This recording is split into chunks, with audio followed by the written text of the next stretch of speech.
बिस्मिल्लाहिर्रहमानिर्रहीम, अस्सलाम वालेकुम। मौजूदा सूरत हाल में पाकिस्तान बड़ी कोशिश कर रहा है, बड़ी मेहनत कर रहा है कि अफ़गानिस्तान में अमन हो सके, और इसके लिए पाकिस्तान ने दीगर ममालिक से बात भी की है। और पाकिस्तान का ये स्टांस है, ये मौक़िफ़ है कि पाकिस्तान तालिबान को बाकायदा तस्लीम करने के हवाले से दीगर ममालिक के साथ मिलकर फ़ैसला करेगा। अब ये ख़बर भी है कि पाकिस्तान समझा रहा है, अभी जर्मनी के वज़ीर ख़ारजा आए हैं, वहाँ भी बताया जा रहा है कि अगर तालिबान की मदद ना की गई तो फिर अफ़गानिस्तान में तबाही होगी।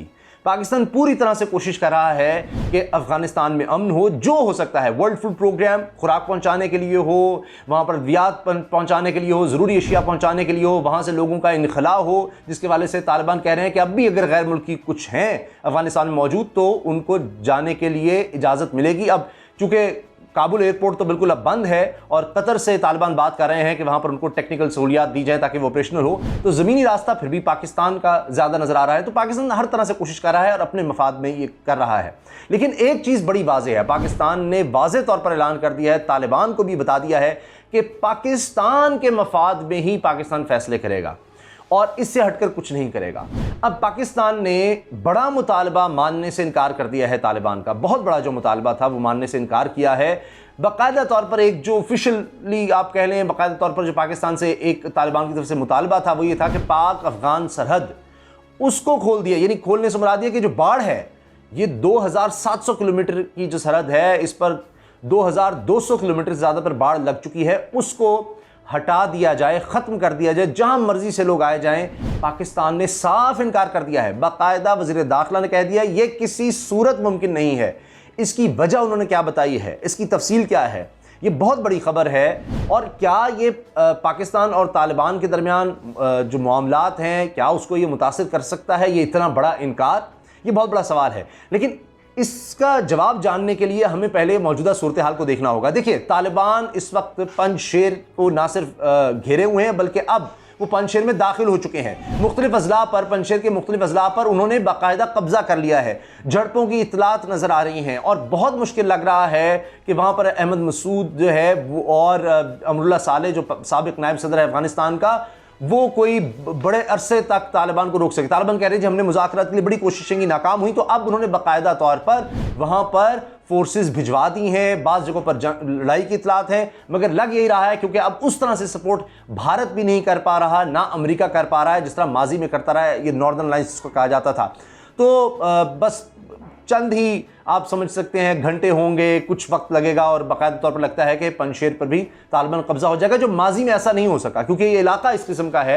लेकिन इस दफ़ा तालिबान ने नई स्ट्रेटजी अपनाई और हर तरफ से इसको घेर लिया है। और इसमें तालिबान के पास अब हेलीकॉप्टर भी हैं, लेटेस्ट वेपन्स भी हैं जो मौजूद थी अफगान फ़ौज के पास। तो अब इसलिए नज़र आ रहा है कि अफगान तालिबान ने कह रहे हैं इमारात इस्लामिया के पास अब वेपन्स भी हैं और अब वो मोटिवेटेड भी पहले से भी ज़्यादा हैं और उनके हौसले बुलंद हैं। तो ये पंजशेर वाला मामला जो है ये ज़्यादा अरसा नहीं उनके लिए कोई मुश्किल रहेगा तालिबान के लिए, तो इसलिए उनके हौसले और ज़्यादा बुलंद हैं।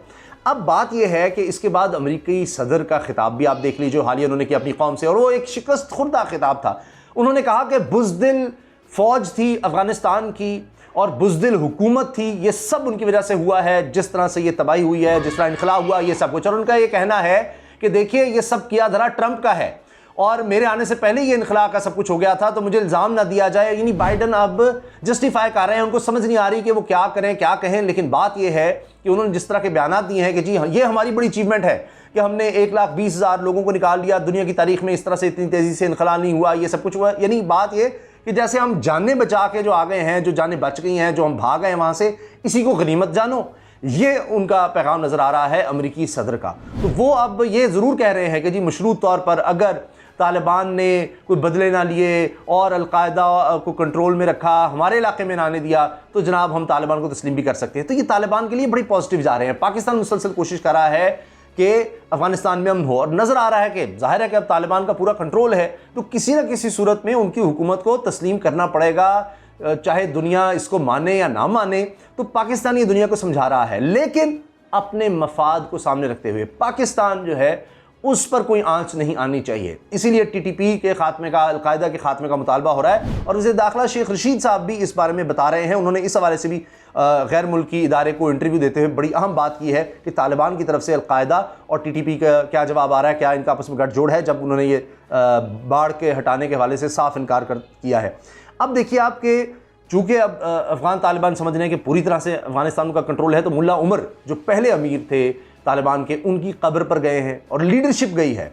सोशल मीडिया पर ये इतलात है कि हैबतुल्लाह जो अब मौजूदा अमीर हैं तालिबान के, वो भी इसमें मौजूद थे। और मैं आपको बताऊं कि बाकायदा काबीना का पहला इजलास भी हो चुका है, जो अफ़गान काबीना है, और हैबतुल्लाह अमीर हैं तालिबान के, उन्होंने इसकी बाकायदा सदारत या सरबराही की है। और उसमें मुख्तलिफ अमूर का कहा गया है, कौन क्या करेगा, उसको एक खाका उसका तश्कील दिया गया है। मगर उसमें सबसे ख़ास बात यह है कि लोगों को तंग नहीं करना, हर तरह से लोगों को सहूलत दी जाए। लेकिन बात यह है कि बैंकों के बाहर लाइन है, कैश ख़त्म हो रहा है, खुराक का बहरान नज़र आ रहा है, लोगों के पास पैसे नहीं है, रकम नहीं है, खाने पीने के लिए भी बड़ा मसला है वहाँ पर। ये 3.5 करोड़ की आबादी, 3 करोड़ से ज़्यादा की आबादी है।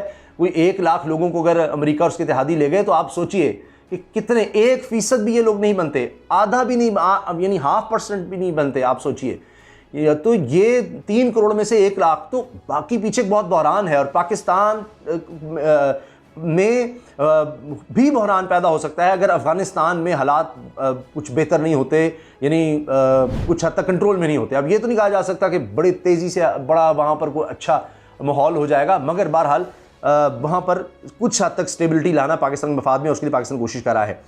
अब देखिए, भारतीय सफ़ीर की मुलाकात बहुत ज़्यादा अहम है, बहुत ज़्यादा अहम है। अब मैं आ जाता हूँ कि पाकिस्तान किस तरह अपना मफाद देख रहा है। ज़ाहिर है कि अफ़गान तालिबान ये देख रहे हैं कि वो किसी से अभी दुश्मनी या उस तरह नहीं चाहते कि जी साफ़ ही किसी से टकराया जाए या कुछ। तो कतर में, कतर के कहने, भारत के कहने पर कतर ने मुलाकात कर रही है। कतर में ही भारतीय सफ़ीर दीपक मित्तल की, जो वहाँ पर सियासी दफ्तर है तालिबान का, उनके नुमाइंदे से मोहम्मद अब्बास से, और इस मुलाकात में भारतीय सफ़ीर बिल्कुल लेटा हुआ था। वो भारत जो कहता है ये दहशतगर्द है, इनको मार देना है। अभी नरेंद्र मोदी ने कहा ये सुल्तान महमूद गजनवी की औलाद हैं तालिबान, और ये हमें नहीं छोड़ेंगे। आज भी ये कोशिश होगी कि जी सोमनाथ का मंदिर गिरा दिया जाए, तो वो ये अपनी तकरीरों में बात कर रहा है। नहीं, अभी भी तालिबान के खिलाफ नफरत, मुसलमानों के खिलाफ नफरत। और जो वहाँ पर कोई मुसलमान भारत में तालिबान के खिलाफ नहीं बोलता तो उसको कहता है तुम तालिबान हो, और बड़ा एक वहाँ मुसलमान मुश्किल में है। खैर, तो वो भारत अब क्या कर रहा है कि लेटा हुआ है जी तालिबान के आगे, पाँव पर पड़ रहा है कि देखिए जी हमारी मान लें, हमारे से मुलाकात कर लें। तो ये पहली बाज़ाब्ता मुलाकात है। और इसमें उन्होंने कहा है कि जी वहाँ कोई हिंदुस्तानी है तो उनको आने दें, वहाँ अगर कोई अक़लियत है, यानी गैर मुस्लिम है, मुसलमान की नहीं बात करेंगे, गैर मुस्लिम है, तो उसके हवाले से अगर कोई भारत आना चाहे तो वो हम देख सकते हैं। इस तरह की बातें, वैसे उनको अक़लियतों से कोई लेना देना नहीं है, सिर्फ बात करने के लिए। और हिंदुस्तानी शहरी को आने दें। फिर ये कि जी वहाँ पर ना आपकी सरजमीन हमारे खिलाफ इस्तेमाल ना हो, भारत को कुछ नहीं कहना आपने, खुदा आपने भारत कुछ नहीं कहना, खासतौर पे कश्मीर की तरफ ना देखिएगा, मकसूदा कश्मीर देखिएगा। और भारत की जो ऑफिशियल स्टेटमेंट आई है इस मुलाकात के हवाले से वो ये है कि जी इस पर गौर किया जाएगा। तालिबान की तरफ से कहा गया है कि इनके जितने भी जायज़ तहफ़्फ़ुज़ात हैं उनको ज़हन में रखा जाएगा, यानी बाकायदा तौर पर कोई बिल्कुल एश्योरेंस नहीं करवा दी गई। बहरहाल अब भारत जो कुछ माजी में करता रहा है अफ़गान सरजमीन का इस्तेमाल करते हुए, सबको पता है। DGI इस पारिस वाले से बता चुके हैं कि सारी इन्वेस्टमेंट इसलिए थी, और भारत ये कह रहा है जी हमने जो अरबों डॉलर की इन्वेस्टमेंट किया उसका कुछ ख्याल करें, हमें दोबारा कुछ मौका दें, या इस तरह की बात की जा रही है। तो ये तो आगे देखा जाएगा। तालिबान चाहते हैं कि उनका मुल्क रिबिल्ड हो, उसके लिए वो कहते हैं कि जी ये जो बाढ़ है, क्योंकि दोनों तरफ लोग रहते हैं, आराम से आए जाएं। उससे क्या होगा कि जी यहाँ पाकिस्तान से स्मगलिंग हो रही है, जो चीज़ है पाकिस्तान में, नहीं गंदम का, आटे का बहरान हो रहा हो, चीन यानी खुराक का भी, क्योंकि वहाँ पर हालात अगर ख़राब होते हैं खुदा न खास्ता, तो जाहिर है कि फिर ज़ख़ीरा अंदोज़ी होगी और वहाँ पर फिर हर चीज़ स्मगल होकर वहाँ कीमतें बहुत ज़्यादा बढ़ जाएगी, यहाँ से जाएगी, उससे पाकिस्तान को बड़ा नुकसान है। इससे भी बढ़कर दहशतगर्दी, यानी बाढ़ हटा दें तो कोई भी आ जाए वहाँ से, अलकायदा, TTP। अभी हाल ही में आपने देखा कि फिर हमला हुआ पाक अफ़गान सरहद पर, उसमें हमारे फ़ौजी जवान शहीद हुए। तो शेख रशीद साहब ने बड़े वाज़ेह तौर पर कहा है कि हमने बड़ी जानें दी हैं, बहुत हमारे जवानों की जानें गई हैं, कई शहीद हुए हैं इस बाढ़ के लिए, और बड़ा मुश्किल ये इलाका था जिस पर ही बाढ़ लगाई है। सर्दियों में ऐसा इलाका है कि देखे तो इंसान दंग रह जाता है, और फिर ऐसे इलाके भी आते हैं कि गर्मियों में शदीद गर्मी, तो वहाँ पर बाढ़ का 90% काम मुकम्मल करना ये किसी सूरत नहीं हो सकता, इस पर बात ही नहीं हो सकती, ये इस पर मुज़ाकरात ही नहीं हो सकते। पाकिस्तान ने साफ कह दिया कि ये नहीं हो सकता, ये पाकिस्तान के मफाद में, हमने बड़ी कुर्बानियाँ दी हैं, पाकिस्तान में हम दहशतगर्दी किसी सूरत बर्दाश्त नहीं कर सकते। और भी जो मसाइल है, ये बाढ़ पर तो भूल ही जाए ना कोई बात, ये तो अफ़गान हुकूमत भी ये कहा करती थी, बाकायदा तौर पर जो वहाँ पर फ़ौजी थे अफ़गान फ़ौज के, जिनको अब बुज़दिल कह रहा है अमरीकी सदर, वो फायरिंग करते थे, फैसिलिटेट करते थे दहशतगर्दों को। तो ये पाकिस्तान के लिए मुमकिन नहीं, ये साफ बता दिया गया है।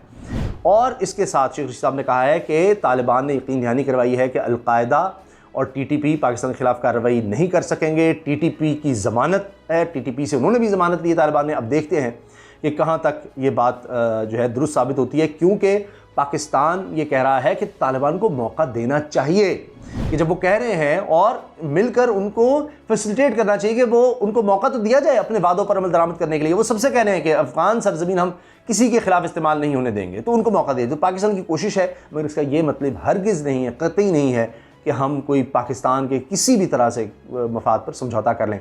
एक और बात, बड़ा कुछ कहा जा रहा है, तो एक भी मुहाजिर, ऑफिशियली कहा जा रहा है वज़ीर दाखिला की तरफ से कि एक भी मुहाजिर अभी तक अफगानिस्तान से नहीं, यहाँ वीज़ा लेकर, देखिए वीज़ा लेकर आना तो इजाज़त से आना है, तो वो आ रहे हैं, वीज़ा किसी को मिलता है, उसमें लोग आ रहे हैं, फिर उसको ज़ाहिर है एक मुद्दत के लिए वीज़ा होगा, वो उसको वापस जाना पड़ेगा।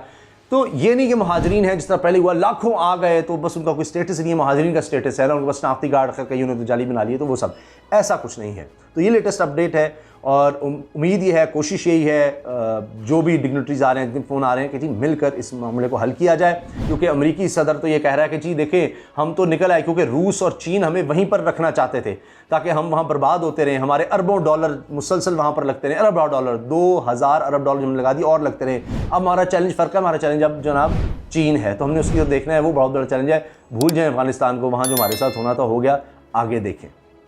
आपकी राय क्या है ज़रूर आगाह कीजिएगा। अल्लाह हाफ़िज़।